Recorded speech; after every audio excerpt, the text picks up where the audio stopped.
Olá, você que acompanha o professor Jeová nos estudos sobre a história do Brasil. Sejam bem-vindos a mais essa aula. E hoje nós falaremos do período regencial, o nosso último encontro virtual, nosso ambiente virtual. Nós falamos aqui do primeiro reinado, da fatídica experiência do primeiro reinado, né? Tendo à frente ali as peripécias de Dom Pedro I. Perfeito? Então hoje nós vamos aqui falar acerca do período regencial. Muito bem, o que aconteceu? Vou fazer uma recapitulação aqui. Dom Pedro I perdeu completamente a sustentabilidade política, não tinha mais como se sustentar no poder por uma série de eventos que nós discutimos na aula anterior, e ele é obrigado a abdicar do trono brasileiro em favor do seu filho Pedro II. Está aí a imagem do Pedro II, a gravura do Pedro II, né? Que quando seu pai Pedro I abdicou, tinha menos de 5 anos de idade. Então Dom Pedro I abdica em favor do seu filho Pedro II, mas o acordo, né, o estabelecido, era de que Dom Pedro II assumiria quando tivesse no mínimo 18 anos. Então o que acontece? Quando Dom Pedro I abdicou e ele tinha menos de 5, ele só pode assumir aos 18, no mínimo 18, então eu crio um hiato, eu crio um espaço intermediário aqui entre o final do primeiro reinado, 1831, e o início do segundo reinado, que deveria ser adiante, mas acaba sendo 1840. Portanto, esse período intermediário aí, entre o primeiro e o segundo reinado, nós chamamos de período regencial. Por que ele é chamado de período regencial? Porque o Brasil, nesse período, será governado, conduzido por regentes. Quem são os regentes? São representantes da elite política e econômica brasileira que conduzirão o país até a posse, até a maioridade de Dom Pedro II. Legal? Esse é o período regencial. Por isso que é chamado de regencial, tá? O destaque aqui é que nesse período de 9 anos, acabou sendo 9 anos, né, entre o final do primeiro e o início do segundo reinado, o Brasil será comandado por uma elite política brasileira. Por que eu dei ênfase a isso? Porque o período regencial é um período marcado fortemente por um sentimento anti-lusitano, anti-português. A experiência de Dom Pedro I foi a pior possível. Então, se nós não tivemos, de fato, uma ruptura com Portugal, com os portugueses, com o exército português, com a Constituição portuguesa, lá na independência, nós teremos agora. Então, o corte no Brasil ele será feito no período regencial. O anti-lusitanismo ele vem no período regencial. Não interessa a elite política brasileira desse momento, nem o imperador português, nem uma constituição elaborada por portugueses, muito menos um exército português. Então a ruptura que deveria ter sido feita lá no 7 de setembro está sendo feita agora, né? Esses regentes governarão o Brasil a partir do seguinte formato. Nós temos aí primeiro uma regência trina provisória, que é entre a abdicação de Dom Pedro e a reunião da Assembleia. Na reunião da Assembleia que se deu em junho, a regência que era provisória virou permanente, uma regência trina permanente, que dura 4 anos. São 3 regentes em caráter permanente, né, de junho de 31 até 1835. Depois ela se converte em uma regência una, aí vai ser um regente por vez, com mandato já pré-estabelecido, tá? Primeiro o padre Diogo Antônio de Feijó, depois o conservador Araújo Lima, tá? Então nós temos aí esse formato. Os regentes seriam escolhidos, eleitos pela Assembleia Constituinte, né? E nós tínhamos no Brasil, nesse momento, deputados que representavam 3 partidos majoritários. Quais eram os partidos políticos desse momento? Tá? Nós tínhamos, por exemplo, 3 correntes políticas. Uma corrente moderada, também chamada de chimango. Eles representavam a aristocracia rural e defendiam uma monarquia moderada.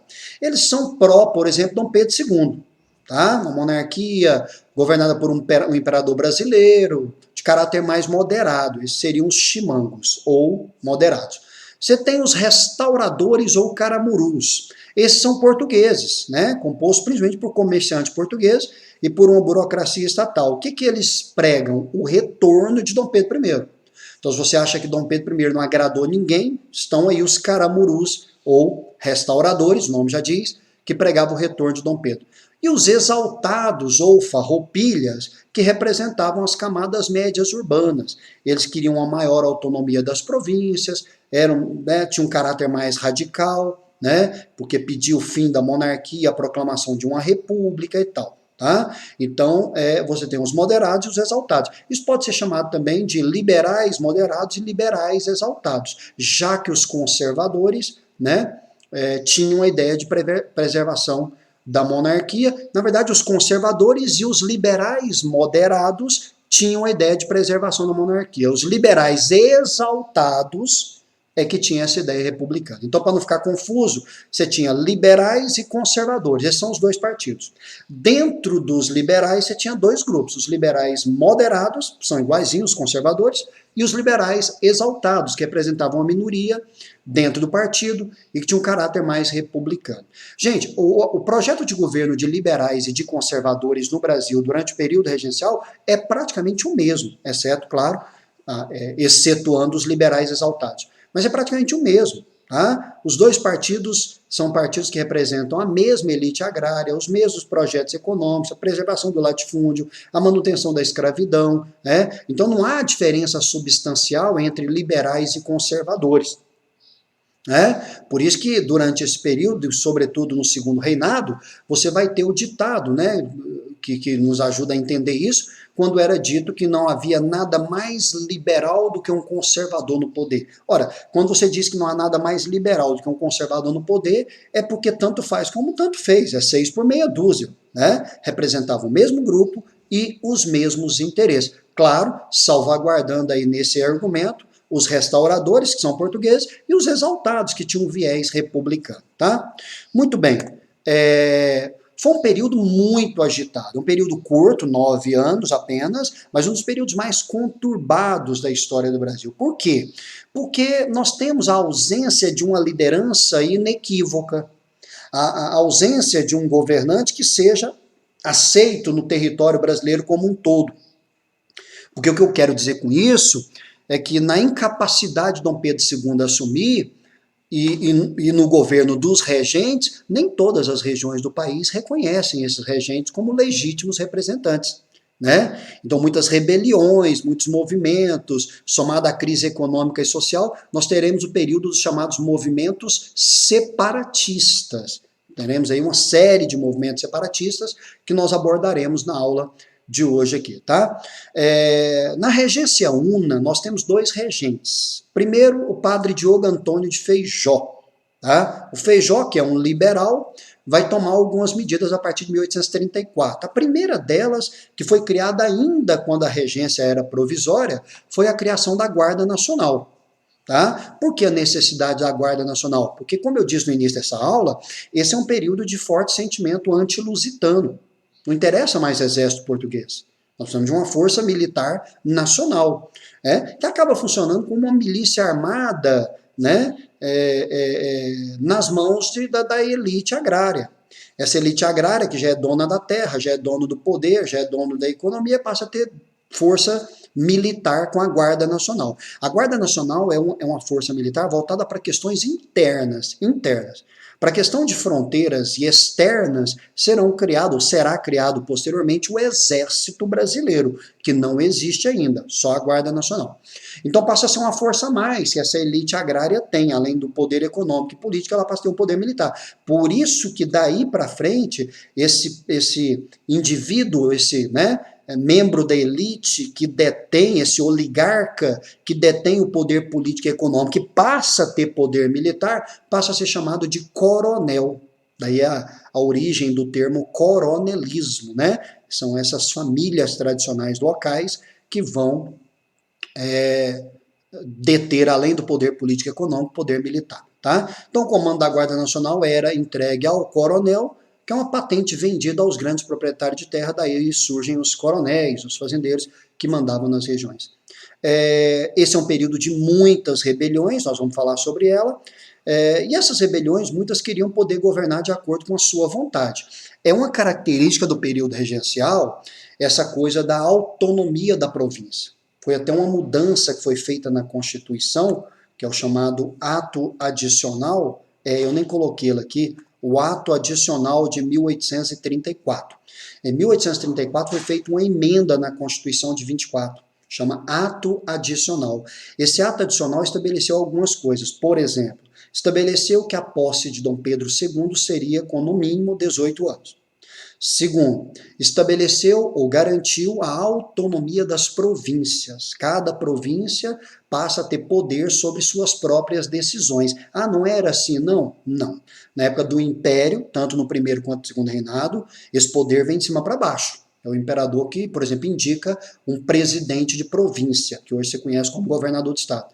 Agora, com o ato adicional de 1834, com essa emenda feita na Constituição, as províncias passam a ter autonomia para escolher seus próprios representantes. Isso gera lutas internas, né? Porque antes a escolha era feita pelo imperador, quer você goste ou não, ela é inquestionável. Agora, quando eu trago para o ambiente da província, grupos rivais vão disputar esse poder. Por isso, muitas rebeliões.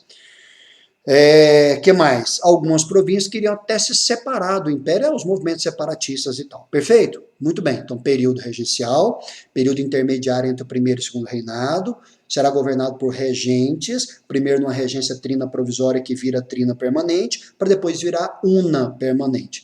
Algumas medidas foram a criação da Guarda Nacional em 1831, o ato adicional de 1834, que inclusive criou assembleias provinciais, que se chamou de Assembleia Legislativa, né, locais, e aumentou a rivalidade dessas províncias. Perfeito? Muito bem. Esse período foi marcado por muitas rebeliões e a maioria delas por movimentos separatistas, né? Tem vários projetos locais, mas o pano de fundo geral é separatista, perfeito? Então vamos aos movimentos separatistas desse período, que é, na verdade, a soma de disputas políticas locais, é a soma de situação econômica local, por exemplo, o Pará, cabanagem, né? No Pará, é a miséria social, é a própria condição de pobreza da região, né? Com disputas políticas locais, não reconhecimento do governo regencial, né?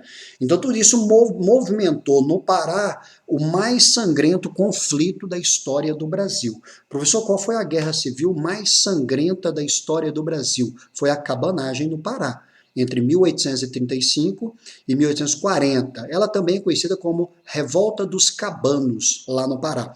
Ela leva esse nome por causa da situação pobre, miserável, dessa população que vivia à beira dos rios, né? População ribeirinha, vivia em palafitas ali e tal, por isso o termo cabano, por isso o termo cabanagem, tá?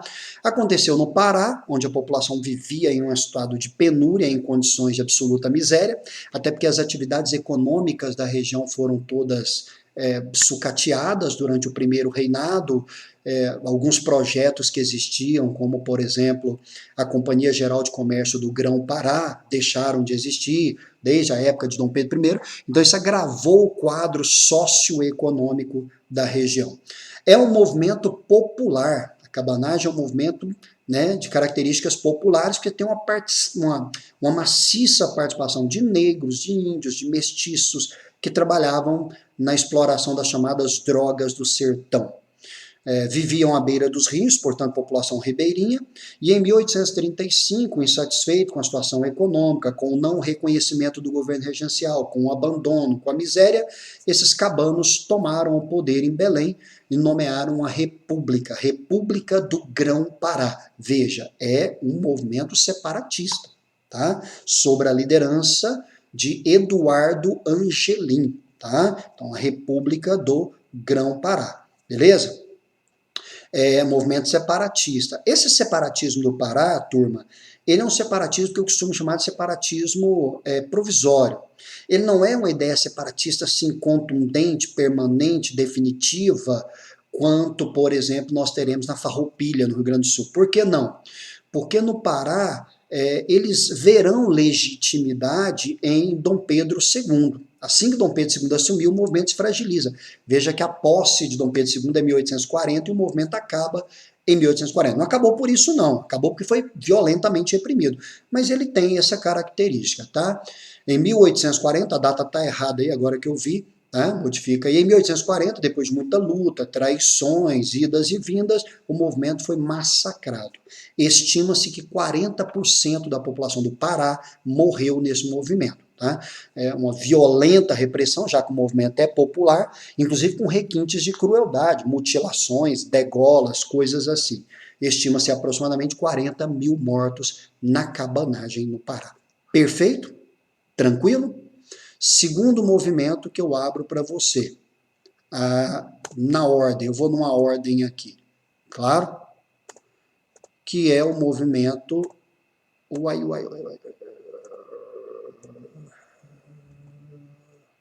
Tá, eu vi aqui que eu não coloquei, mas essa aula eu vou ter que dividir em duas. Eu vou falar de 2 movimentos hoje e deixo outros 2 para a próxima aula para não ficar longo demais, tá? Eu vi aqui que faltou a farroupilha. Bom, segundo movimento, além da cabanagem, vamos falar aqui da Sabinada na Bahia.